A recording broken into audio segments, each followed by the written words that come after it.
रियासती governor doctor Tamilisai Soundararajan ने सेहत इंसानी के लिए नर्सेस की खिदमत की सताइश करते हुए कहा कि नर्सेस हॉस्पिटल के लिए रीढ़ की हड्डी की हैसियत रखती हैं और डॉक्टर सिर्फ तशखीस तक महदूद होते हैं, जबकि नर्सेस मरीज को सेहतियाब करने तक अपनी खिदमत बगैर किसी सिला और सताइश के अंजाम देती हैं। गवर्नर ने आज महिला दीक्षिता समिति कॉलेज ऑफ नर्सिंग के पहले कॉन्वोकेशन में 600 तरबियत याफ्ता ग्रेजुएट से खिताब करते हुए नर्सेस को मशवरा दिया कि वो खिदमत खल्क को अपनी जिंदगी का मकसद बनाए।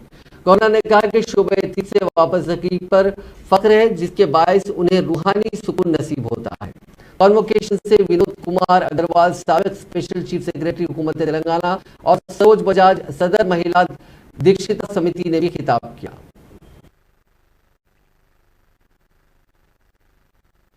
Telangana, he gave a very short and sweet speech, and he very rightly mentioned, sometimes even when we want to provide education and even when we want to support the downtrodden population, the economically compromised children, some of the rules and regulations, it's very difficult, particularly when a charitable institution come forward. Some of the private institutions, they can get anything what they want somehow.